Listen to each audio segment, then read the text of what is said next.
Okay, I think we can get started. Welcome, everyone. My name is Maurice Stierl. I am here at the Migration Institute. And I'm very happy that I can welcome Teresa Piacentini tonight. And I will just introduce her with a few words. Teresa is a senior lecturer in sociology at the University of Glasgow in the UK. And her research and teaching focus on issues relating to migration, to flight, asylum, and also in her work she explores, as we will all hear about, themes of settlement, community, belonging, and identity, as well as solidarity, grassroots resistance, and mobilization. Teresa has worked for 10 years as a community interpreter, working with people in the asylum system in Scotland, and she notes herself that this experience shaped, quote, my ethics and politics of practice, sharpening my awareness of power dynamics in communication, fostering a deep commitment to anti-oppressive, anti-racist action and social justice-oriented work. So I'm really pleased that we were able to invite Teresa here to present her work and also to reflect collectively, I think, what it means to teach and learn about migration during a time such as ours, in which the issue of migration is or has become, used and abused for various political projects, authoritarian political projects that are sweeping through Europe, the US, and of course far beyond. We hear calls to restrict the mobility of some people, of some populations, to more ruthlessly control borders, even more ruthlessly control borders, to abolish even the right to asylum, to mass deport, not only from the far right, but throughout the political spectrum often. And so I think it is in Germany also with the elections coming up, we've seen how some of these sentiments have become quite mainstream and increasingly normalized.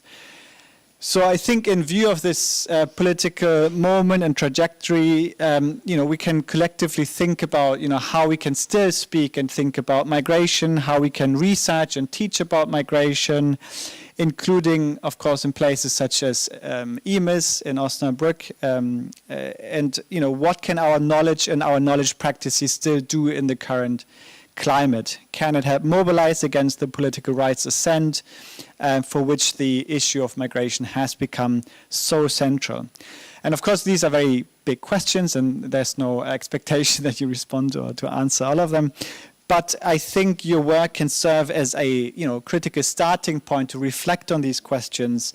And in your book, which was published in May this year, actually, Developing a Critical Pedagogy of Migration Studies, published by Bristol University Press, you are making the case that we need to develop what you call critical migration literacies, and I'm sure you will expand on that in your talk. Building such literacies, you write, should help us to uncover the invisible grammar underpinning the semantic organization of deeply embedded racial, colonial, and governance histories that have come to influence the field and structure all sorts of migration matters in different ways. And I've read the book with a lot of interest, and it's rooted in critical pedagogy. I hate this word. How do you say it? Pedagogy. Pedagogy, where illiteracy is considered as sort of manufactured. Right? It's a tool of political repression, and I think that's a very important point that scholars from that field are making, and I think you invite us to think how we can develop a sort of critical understanding of migration, teach it to students and learn also from students, and also transport the sort of critical migration literacies to others. And you think about teaching as an intervention also into the world. And I think here, we have MA students, we have PhDs, postdoctoral students, postdoctoral researchers. And I think what connects us is, of course, this university as a space of learning and thinking. And so I think what I really appreciate so much about your book is that it does not only give really, fascinating theoreticals of explorations of critical education and so forth, but it really also offers sort of practical advice, how to, do practical exercises in the classroom, for example. So thank you so much for coming, and yes, the floor is yours. Thank you. Thank you so much, Maurice. Thank you. How's that volume? It doesn't feel like it. Does it feel okay? Yeah. Okay. Well, thank you for such a lovely introduction. I feel like you've done most of what I wanted to say, and we could just have a conversation. But it's a lovely opportunity to be here and speaking to you, and a great honour as well. I'm a great admirer of your work, Maurice, and also of the colleagues and the projects that you're doing. And I think these are the times when we need this work more than ever. So thank you very much. Please come in. We've just started. This is the 15-minute thing I've been hearing all about, which I love, by the way. I'm taking that back with me to Scotland. But yeah, so really to discuss the ideas behind the book and how we might build these spaces for transformative learning when we're thinking about the classroom. And I'll talk for about 40 minutes or so. I'll try and keep my pace okay. I sometimes talk too fast. So if I am, just signal that I'm speaking too fast and I'll slow down. But as Maurice has already hinted at, the book grew out of my experiences as a practitioner and as a teacher and as a researcher in the field of migration. And what I've really noticed that in the past, I would say maybe 5 or 6 years in particular, I've really noticed a shift in some of the conversations in the classroom. So students asking for a bit more objectivity and a bit more of the both sides arguments and where the place is for them. And to me, it started to highlight a very uncomfortable tension that the very idea of neutrality could be possible in social justice orientated work. So how do we present information without reinforcing harmful ideologies or oversimplifying the experiences of marginalised people marginalised by the state? How do we engage with those kinds of politics in our classrooms? I'd also become increasingly aware of how key terms like integration, migration management, migrant communities, crisis, how they shape narratives for what counts as knowledge, often without enough attention to the ethics and the politics of that knowledge production. And I know that many of you in this room are doing work around that, but this is an emerging field. And I've also been confronted in my practice with community partners who I try and bring into the classroom as much as I can about how I engage with them and represent their voices. And these are not always easy conversations, I will be honest. They have very rightly challenged me on how their contributions are often reduced to more experiential knowledge, rather than seeing them as experts with really serious knowledge to contribute. And I'm happy to kind of talk about that a little bit further in an attempt at a joint publication with community partners and how that was received by some of the editors in a special issue, which was a very tricky conversation. But this reflexivity really led me to an important question around the ethical praxis of teaching about migration. And while we often critically assess the ethical and political decisions in our empirical research, so what are the aims of the project, what are the methods, who is funding that work, do we apply the same scrutiny and rigour to how we design our courses and curricula and how we talk about migration in the classroom? So the texts we assign, the voices we amplify, the knowledge we prioritise, how carefully do we interrogate those choices? And what about work we do with our partners? How do we navigate the ethics and the politics and the emotions that shape our teaching? And at the heart of this is what I call in the book pedagogic discomfort. And by leaning into this discomfort and developing more intentional, critical teaching practice, we can begin the work of not just dismantling, but rebuilding.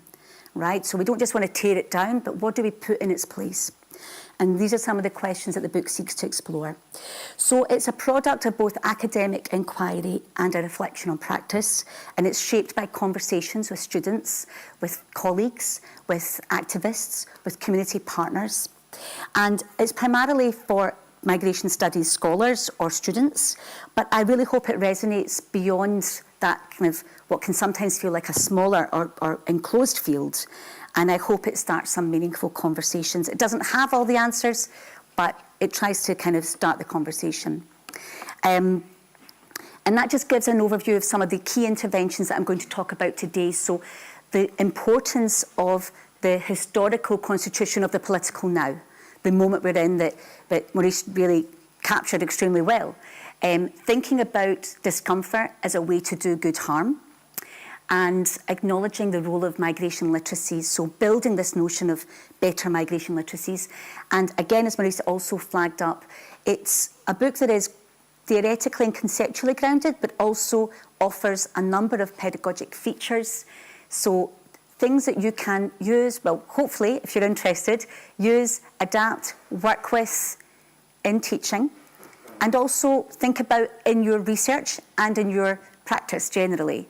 And I'm happy to talk a little bit about the challenge of writing a book in the moment and how to draw from some examples that make it still feel relevant beyond the moment, but we can talk about that.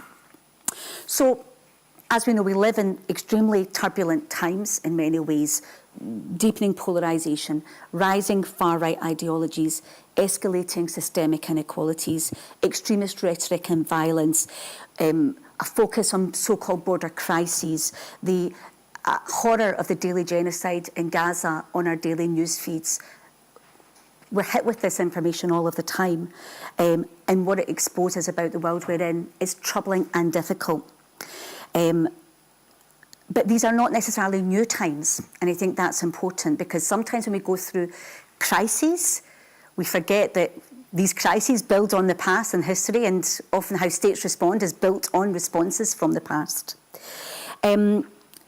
And I think it's important to recognise that, because it also shapes, I argue in the book, and I would say, our pedagogical work and how we understand and teach migration.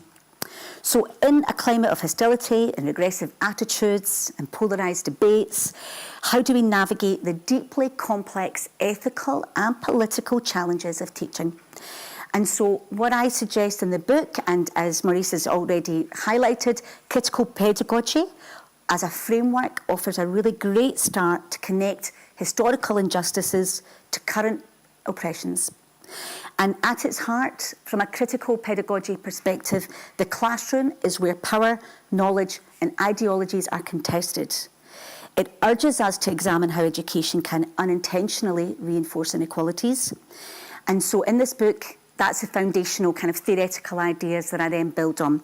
So you will be familiar, I am sure, with many of the thinkers around critical pedagogy, but I'm just going to give a very brief overview of some of the key ideas that I pulled from to develop the ideas in the book. So starting with Paulo Freire, his book, Pedagogy of the Oppressed, revolutionised our understanding of education by framing it as inherently political, with the capacity to perpetuate or challenge systems of oppression. He argues that it should be a practice of liberation combining reflection and action. So this notion of praxis to drive societal change. He critiqued the traditional banking model of education, where students are these empty vessels, passive recipients of knowledge, and instead advocates for this dialogic, problem-posing approach. And I've adopted some of those problem-posing techniques in the book. And so this really is about the conversation between students and teachers, enabling a more meaningful co-creation of knowledge and mutual learning. A cornerstone of his philosophy is the concept of reading the world to read the world, and consequently to read the word, you need to read the world. So I think this is really interesting, because students talk in the classroom about this kind of onslaught of the world around them, right? This onslaught of messages and information all the time. And how do we understand that? How do we understand the moment? How do we contextualize it? And how do we not just swipe through it, right? So the importance of the historical contextualization, I think, is really vital. And for Freire, education must empower students to critically examine the forces of power and equality that shape their lives and the world around them, so where they place themselves, what he calls conscientisation. Classrooms are spaces where knowledge and values and power converge, and we can see how his ideas have profound implications for teaching migration, where the need to critically read the world of migration, moving between the then and the now, to understand historical and contemporary forces and the political context we're in is vital to shape the ways we see and know and relate to each other.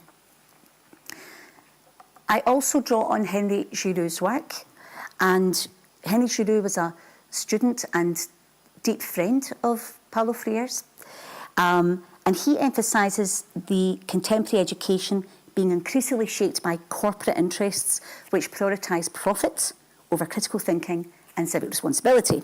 So he says the classroom is a battleground, a complex and uneven terrain. He warns of manufactured illiteracy, so reflecting this deeper loss of critical thinking and informed judgment.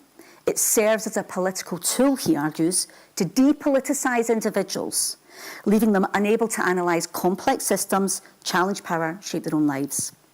And today's neoliberal times promote consumerism, misinformation, instant gratification, disconnecting people from public life and social responsibility.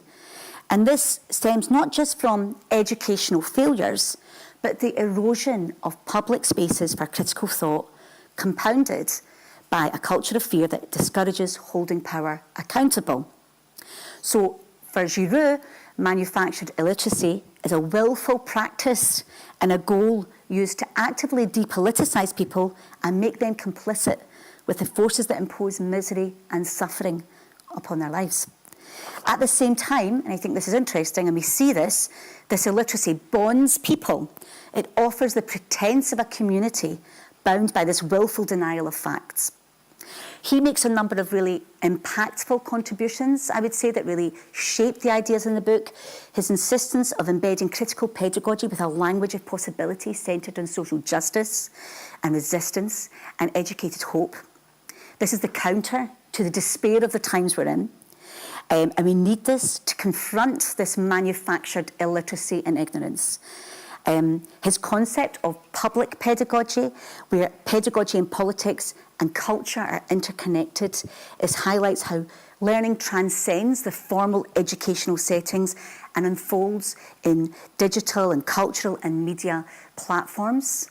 So he says, well, we've got to learn, we learn beyond the classroom. And this challenges this illiteracy that many of us have to navigate because we live the world through second-hand worlds. We kind of experience through others' experiences. And the mediated realities that shape that. So that shapes what we perceive, what we also choose to engage with, and what we don't. It's a wee bit of a whirlwind around these theories. And then finally, kind of key thinker here is Bell Hooks. So I think what Bell Hooks brings to Freire and to Giroud is a centering, well, what I'm pulling from this for her work is a centering of emotions. So particularly in teaching to transgress, she builds on a lot of this work, but puts the emotions front and centre in the learning process and sees them as key to intellectual engagement. Hooks drew on her own deeply on her own experience of racially segregated schooling, and also writes about the role of formal and informal education. So there's common themes emerging across all three. She was profoundly influenced by Freire, but also a critic of his work. But she advocates for a classroom that values diverse experiences and positionalities, encouraging teachers to confront their own biases and embrace vulnerability, imagine. Education, where for Giroud it was a battleground, for her education in the classroom is an adventurous place that's full of excitement. And it's exciting for serious academic engagement, so they're not mutually exclusive. You can be excited and you can be serious at the same time. But everyone's pedagogic contributions are valued as key resources. And this is where also the widest range of emotions, so pain and suffering, anger and frustration, discomfort and joy, they all play out in the classroom. And so just as in our research, our subjectivities, our positionalities are vital, they are also vital in the classroom if we are committed to teaching to transgress. So she too is hopeful. She emphasises building community through shared narratives and critical reflection, fostering a pedagogy that's rooted in love and care. She tells us to teach from where we are and create learning spaces that value everyone's voices and that respect each individual's unique perspective. Building community is, she argues, part of cultivating a radical openness to new knowledge, including, I think, for teaching, our decisions around what we teach, who we draw on, the language we use. And she also recognises that teaching can be both emancipatory but still a tool of colonisation, and there's some of the questions I hope to grapple with. So as I worked through the writing of this book and delved deeper into these ideas and insights from other scholars like Michalinos and Bailas, who writes on the role of emotion and affect in social justice pedagogies, Megan Bowler's work on feeling power, spectating and witnessing as tools for critical learning, and I'll talk a little bit more about that. And also scholars like Caroline Lynette, who focus on anti-colonial, participatory methods in social justice research. I came to my own critical realisations that when we teach migration, we must approach this topic, this field, in a way that fully acknowledges the ethical and the political dimensions of the classroom, as well as the emotional investments that inevitably shape our teaching practices and the production of knowledge, because in the classroom we also produce knowledge. And it's not just about the critical reflection, but we also need some thoughtful and intentional and deliberate strategies to carefully create those kinds of spaces. So the book tries to set out some of this work. So, Megan Bowler's work, and I'm sorry, I was saying to Maurice, my slides are a bit rubbish because there's too much text on them. But I'm very happy to make these slides available if anybody would like a copy of the slides. So I've kind of failed in like good teaching practice in some way, but these are important texts. I'm kind of speaking to them, so forgive me.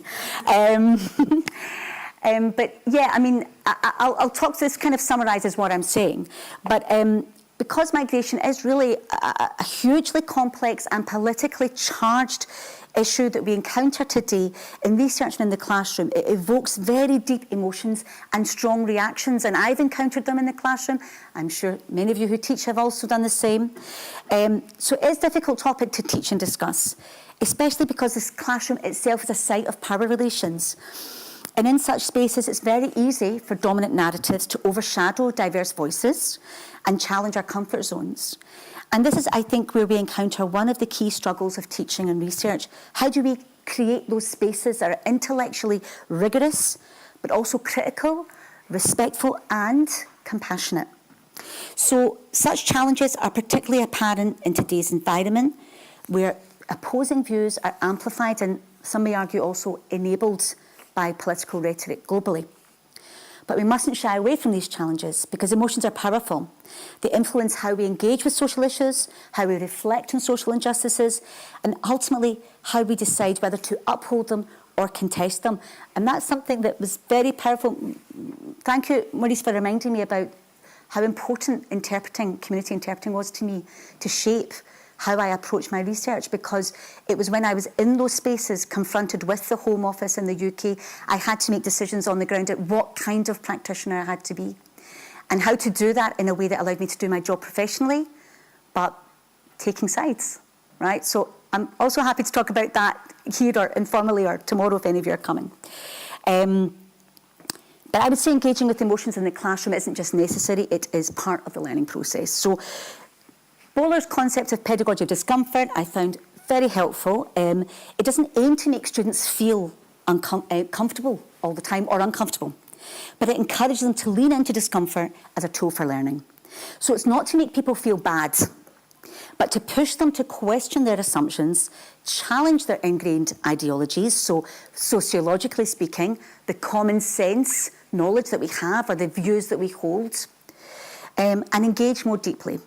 And there are different aspects to this: challenging norms, so encouraging students to critically examine dominant ideologies, their assumptions; emotional engagement, so recognising that discomfort generates strong emotions, but they're essential for critical thinking; risk-taking for teachers and students to confront uncomfortable topics and engage with challenging ideas; and empathy and self-awareness, so students reflect on how their identities, their histories, their privileges shape their views on social issues.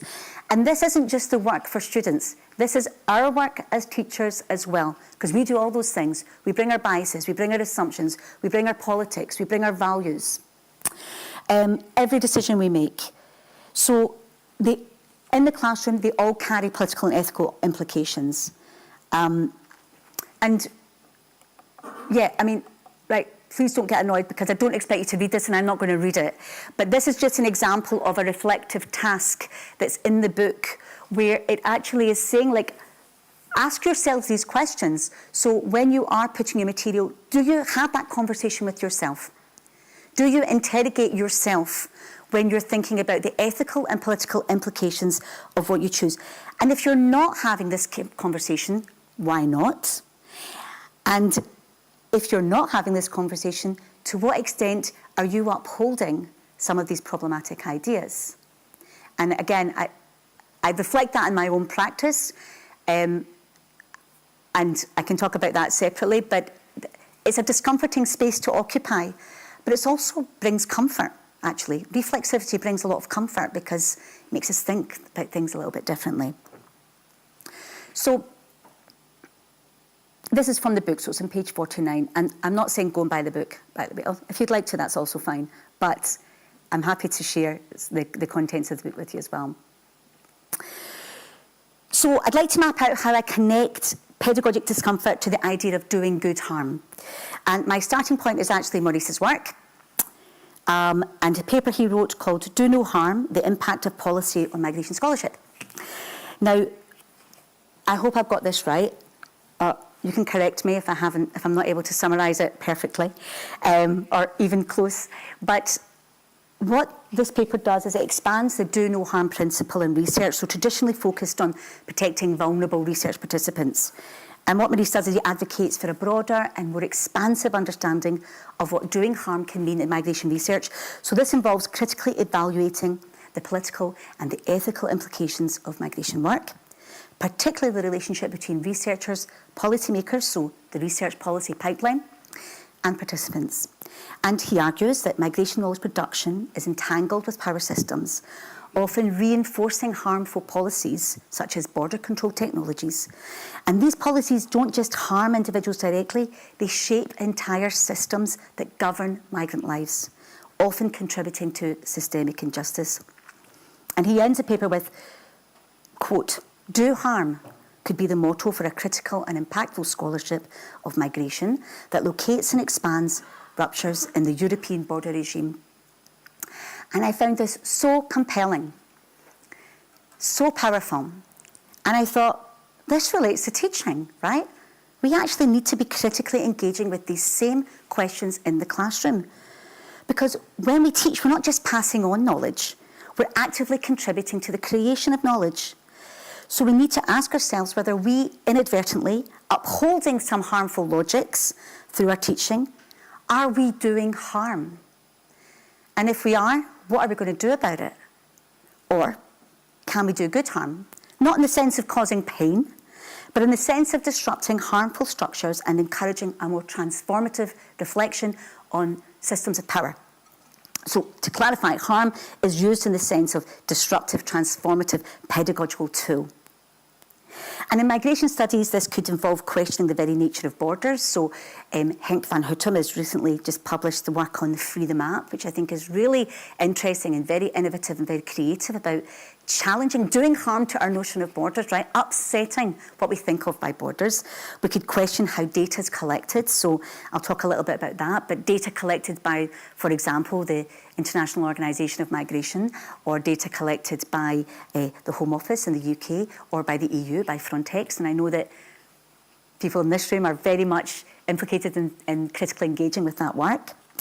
It could be doing harm by investigating the silences. I've been held to account in work I've done about talking about activists, and students have said to me in the classroom, but where are the activists in this paper, Teresa, and why don't you write with them instead of about them? And so, you know, being put on the spot a little bit, the right to question.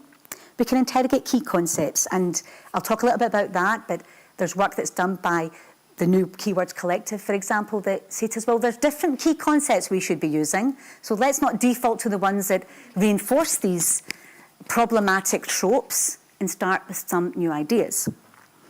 So all of this work confronts the political and social framing of migration, as well as reflexively interrogating the self. Why we say we don't know what's happening, and where we may be doing some harm. So it doesn't mean also that discomfort is always harmful, and it's important to differentiate between discomfort in the classroom that really is harmful, where individuals are put in positions where they feel unable to process or cope with the material. But it has to be a discomfort that's pedagogically useful.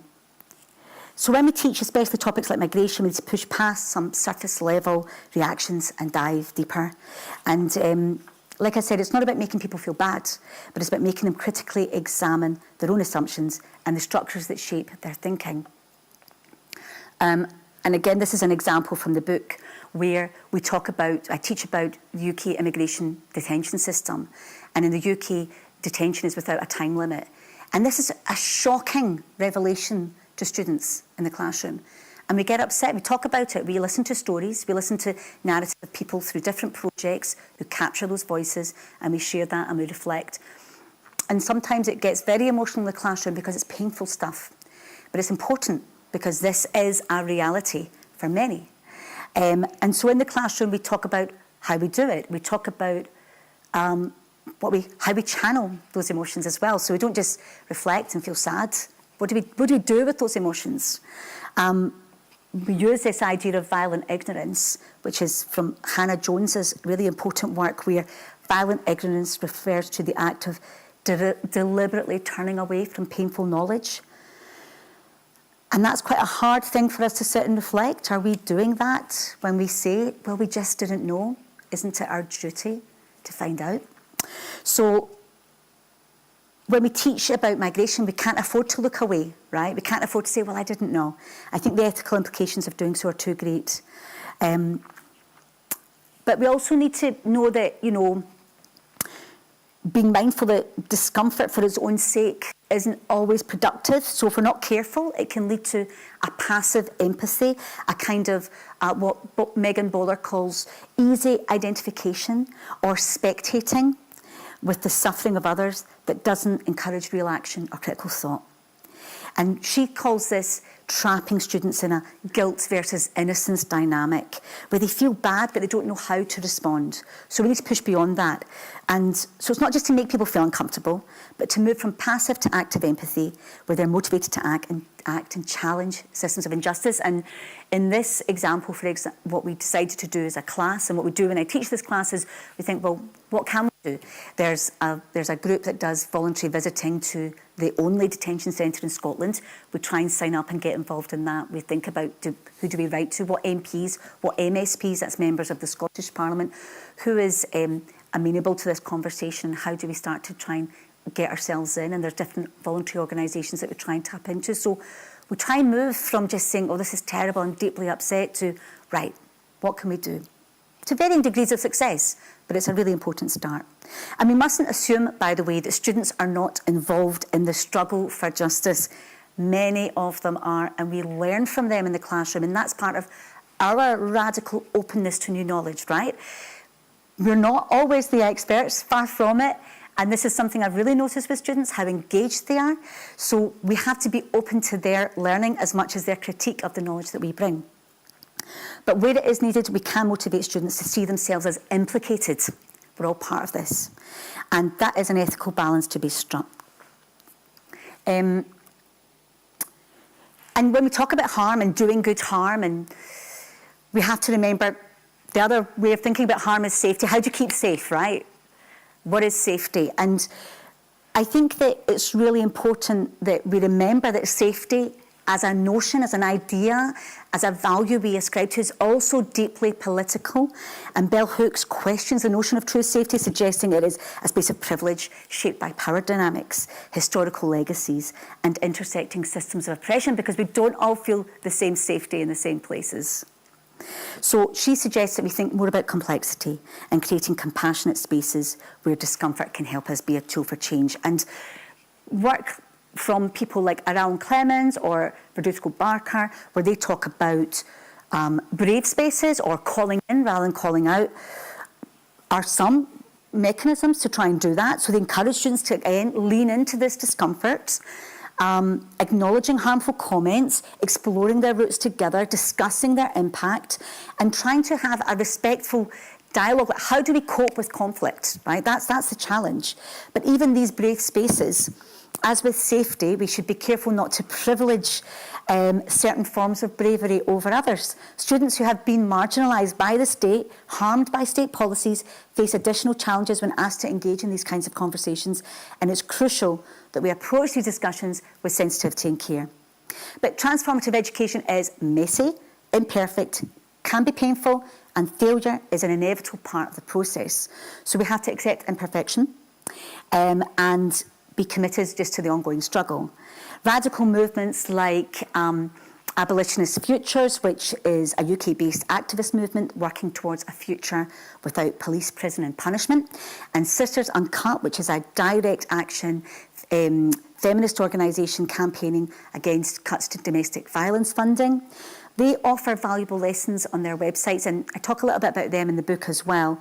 They show how community building can, how it often requires that coping with conflict, external but also internal conflict, and that's a necessary part of learning. And I think that we can summon their radical ethos into the classroom as well. So we can do things like build our manifesto for ethical learning in the classroom. We can do more than just doing the kind of setting the guidelines for what's acceptable behaviour. We can talk about it. We can have a classroom charter that we change and evolve over time. So I think these are just some good ways of starting to dismantle, but also rebuild how we want to be in that space. So in a world that's increasingly defined by manufactured literacy and ignorance, as Henry Giroux argues, I think we need to find these spaces and we need to find practices so that we challenge ourselves to avoid not just seeing like the state, as James C. Scott said, or thinking like the state, as Abdul Malik Sayed said, but also so we avoid teaching like the state.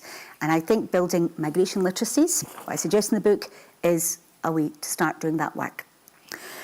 So at the heart of this idea that I've put together in the book is this fusion of critical literacy, critical media literacy, and racial literacy. And they were foundational for me in thinking this through. So critical literacy, that's the practice of interrogating assumptions and biases and power dynamics embedded in texts, but these could be written or spoken or visual, and calls us to question ideologies, seek multiple perspectives, and engage with how knowledge is constructed. Critical media literacy, so if we think about Giroux and this idea of a public pedagogy and living in second-hand worlds and the way that our realities are mediated, this extends the analysis into the realm of media, challenging the media messages that shape public opinions and societal norms. It plays a significant role in migration through politicised visual and textual language, and I think that's why it's so important. And then we can weave in racial literacy, so drawing on the work of Lani Guinier, but also building on Debbie Bargali and Alana Lenton. It signals a deep awareness to the ways that racialised hierarchies mirror the distribution of power and resources in society more generally. And this literacy is helpful. It helps us recognise what Eduardo Bonilla Silva called the racial grammar that shapes perceptions and representations of race. It operates invisibly but pervasively, especially in the context of migration, where racial hierarchies and colonial legacies shape our understandings of borders, of belonging and citizenship, but they're often camouflaged. So what I want to begin with is just thinking about, let me just see what this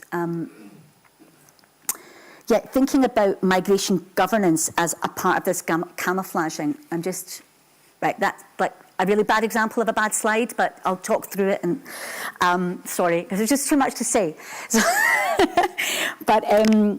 but migration governance, so that's a jumping off point. So migration governance and migration management and the whole language around it is deeply embedded ideological and semantic vocabulary and grammar with categories and narratives that dominate our discipline. They dominate our discipline in how we talk. And not just in the academic scholarship, but also when we work with our partners in international organisations and in NGOs and grassroots community organisations, unless they're really radical, no borders organisations. And there's a reason for that, because they have to co-opt the language to get the funding.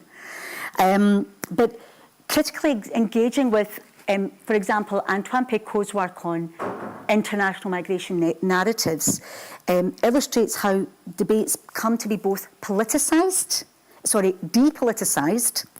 so they obscure the power imbalances and the histories embedded within them, and deeply implicated in the production of policy.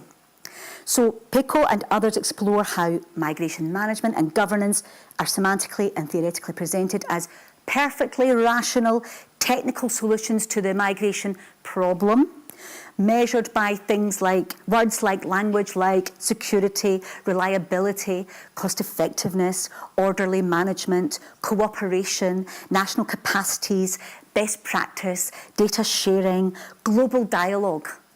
These are the words we see in migration governance all the time.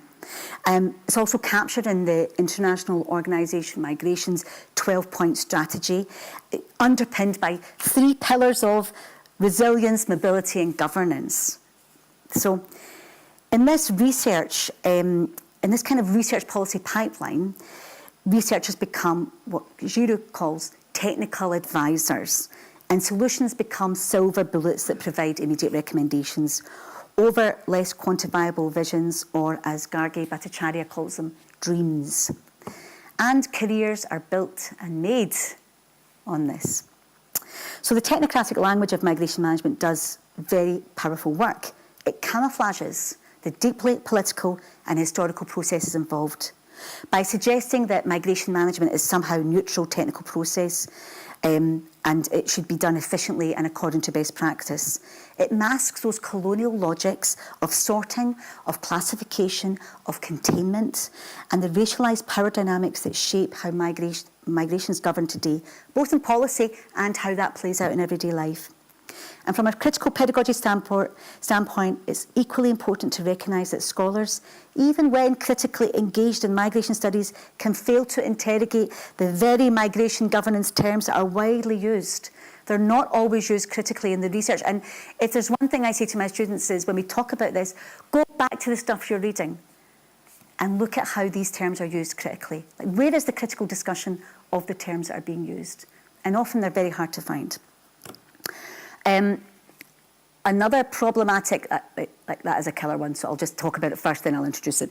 But another problematic term would be the notion of integration, often presented as the desirable and strangely measurable goal, although we don't really ever know how to measure it and what integration means, if it's fully accomplished and achieved. Who knows, because we don't know anybody who has fully integrated and moved from that journey of integration. But if you look at, for example, in the UK, they have funded much research around indicators of integration. And again, this operates as a classification system, and William Schinkel calls it a neo-colonial tool of governance, a solution to a problem created by the state. But it masks, in the UK at least, it masks state segregation. And I personally think that should be our default when we talk about integration. We start from segregation, because in the UK, the people that are being called to integrate are people who are segregated by the state in terms of welfare system. I'm talking about people in the asylum process. Welfare system, they're not allowed to work, they're not allowed to live where they want, they're not allowed to claim benefits. So their starting point is segregation. It's not integration. So how does one, if we flip it a little bit, how do we achieve integration when we begin from segregation? It just opens up a different kind of conversation that we have in the classroom, and it's important because it makes us critically examine how such policies perpetuate power and imbalances, power imbalances under the guise or semantic trickery of inclusivity. Other terms like crisis and host societies and generational markers of difference, so second generation, all terms I try and ban from the classroom because they're so problematic. They evoke what Salman Syed calls the immigrant imaginary, where we uncritically reproduce the very tools by which the identity of immigrants can be regulated and disciplined, and uphold these tropes of otherness and difference. So these terms mask these classification systems that underpin migration management and migration research.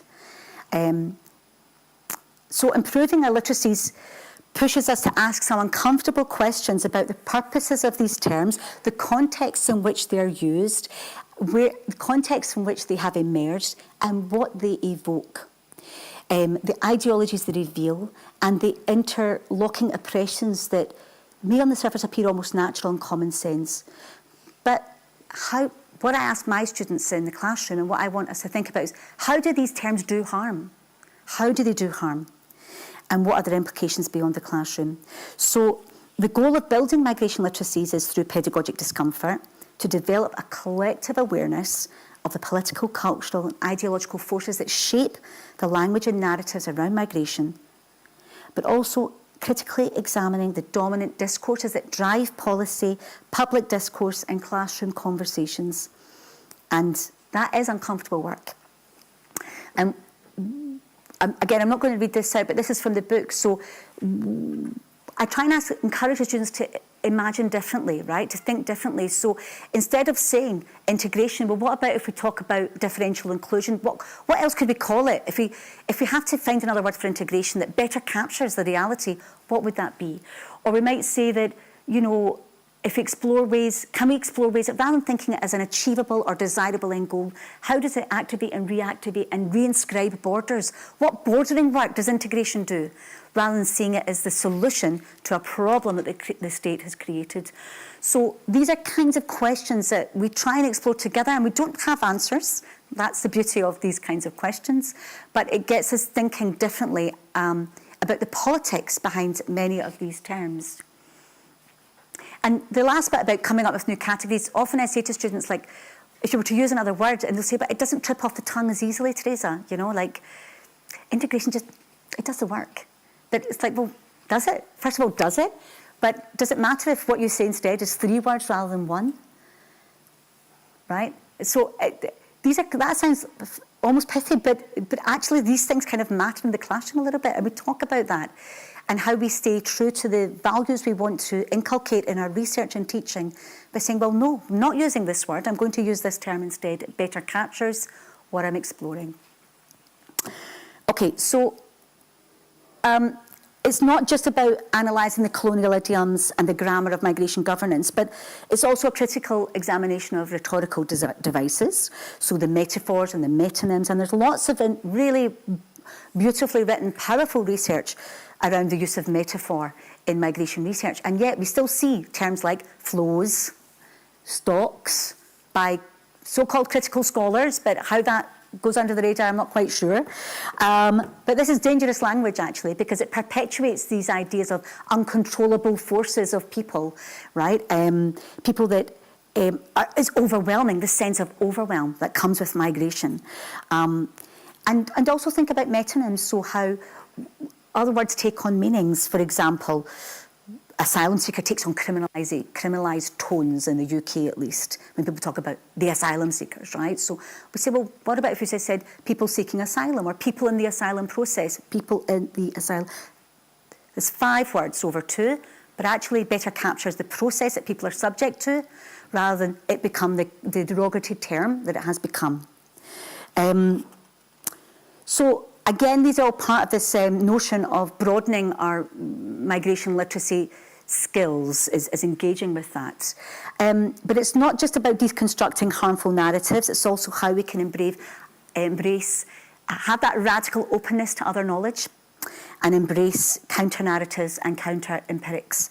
And counter-narratives or counter-stories are rooted in critical race theory, and they offer a really important corrective by challenging dominant representations and centering often overlooked, marginalised voices as voices that bring really useful and serious knowledge.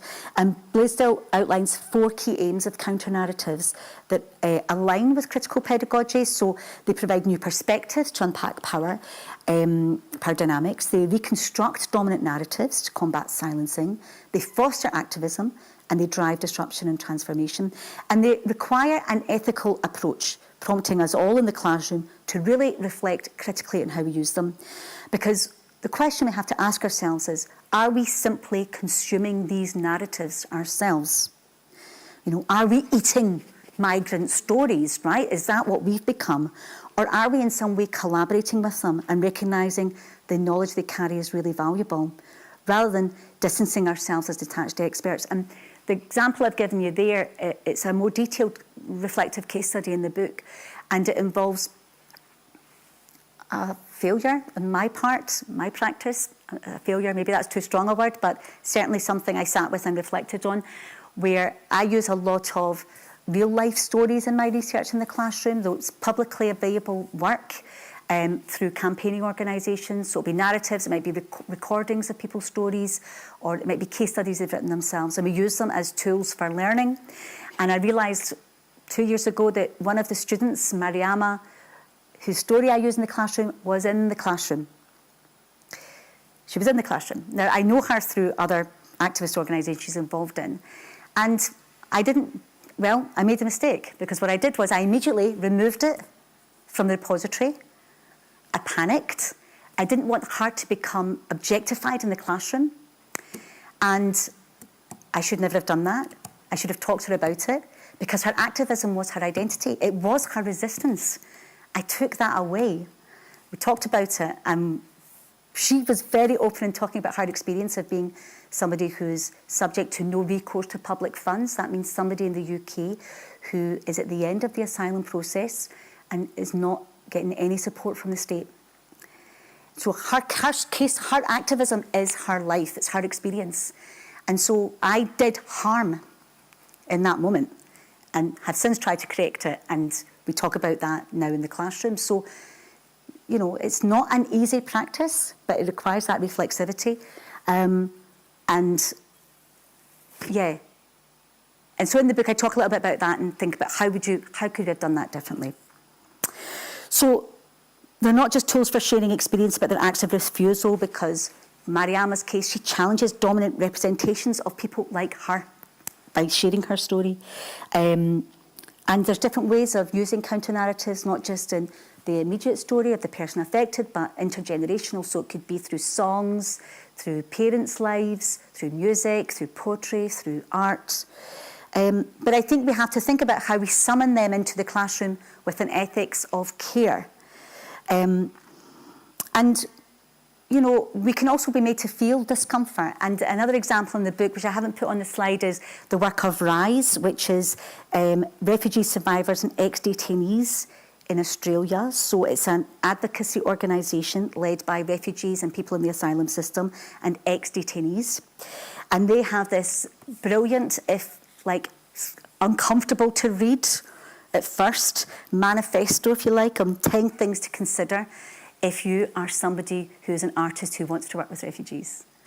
And it's written in a really wonderfully angry and accusatory tone, and it puts you in your place, as it should. It's urgent, it's frustrated, it's fed up, and it's saying we've had enough. So if you want to work with us, this is what you should be doing. And it's a really sharply worded message that centres our discomfort. And that way it's brilliant.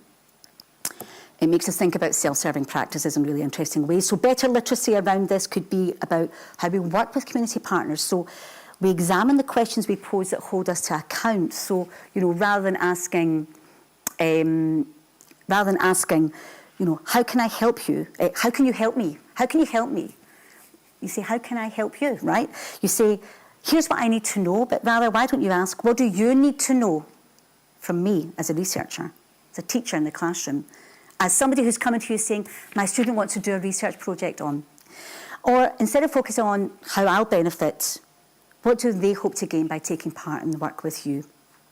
So they're questions to make us reflect. Another area to look at, and then I promise I'm almost finished, is counter-empirics, and it's a really important feature, I think, of building migration literacies. So it's described by Pisani and Heller as representing a disobedient gaze. So it shifts the focus from exposing the things that this, different state organisations want us to reveal, to uncovering what they're trying to conceal. And actually, it speaks to the project that you're involved in, some of you are involved in just now. But looking at the political violence that underpins these kinds of regimes, and Watch the Med, Forensic Architecture, State Watch, there are many organisations doing this kind of critical work, which is really powerful. And when we bring that into the classroom, it raises a number of different questions. And there's a case study in the classroom that looks at a comparison of IOM, so that's the International Organisation Migration Missing Migrants Project, that documents and tracks deaths and disappearances along migratory routes, but only tracks certain deaths, not all. And the list of deaths is published every year in World Refugee Day by United. So this allows students to explore how different actors frame migration data.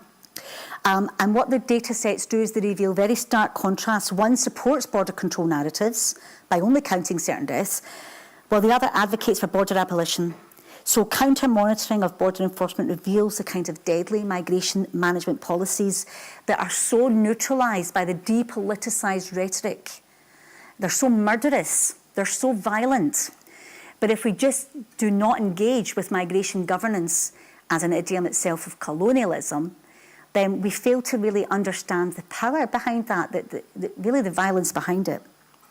So in the classroom, it prompts really interesting questions around epistemic violence, how we do violence through knowledge, but also how we might do justice through accessing different forms of knowledge. And for students, it's interesting because it raises questions about who produces data, for what purpose, and whose knowledge is valued in the process. So it really does foster reflection on political and ethical implications of knowledge production and its real-world impacts. But engaging with counter-empirics, students critically examine also things like research ethics, consent, data collection processes, data analysis processes, and the harm caused by these processes. In the book, I also talk about the potential harm of anonymisation processes, but we can maybe talk about that after. But yes, so building migration literacies is an act of refusal and resistance, but also of imagining, because it challenges depoliticised and deracialised narratives and helps us reframe migration in ways that could be more transformative. And so I think it helps us with that what if question, you know, rather than what is, like, what if we did things a bit differently or looked at it differently? So what is the end goal? And this is my last slide. I think doing good harm and building migration literacies are not abstract exercises, but they really are transformative political acts that are rooted in hope. Doing good harm acknowledges the discomfort and the resistance that arise when education challenges entrenched systems and beliefs. And it's a process that reshapes how we perceive and act in the world, centering ethics and politics, while urging us to critically engage with the emotional investments that sustain inequalities. And we can do good harm through migration literacies that provides us with some tools, not all of them, but a beginning, to disrupt some of these dehumanising narratives, these depoliticised narratives in migration governance and in cultural discourse. So interrogating colonial idioms, metaphors, frameworks for migration knowledge, engaging with counter stories, looking at counter empirics, these help us to resist the kinds of logics that dominate our field. And they open a space to imagine and build new possibilities. So they offer, I think, a pedagogy of hope, because they help us to reimagine and rethink how we teach and research and engage with migration in a world that's increasingly defined by exclusion and fear. So ultimately, these efforts are about more than understanding migration differently. They aim to transform our relationships to it and those who experience it. So what if we shift our perspectives and question those dominant knowledge systems and reimagine the ethics and politics of teaching? So embracing these possibilities, I think we create some pathways for truly transformative teaching and learning, for imagining, dreaming, and teaching otherwise. Thank you.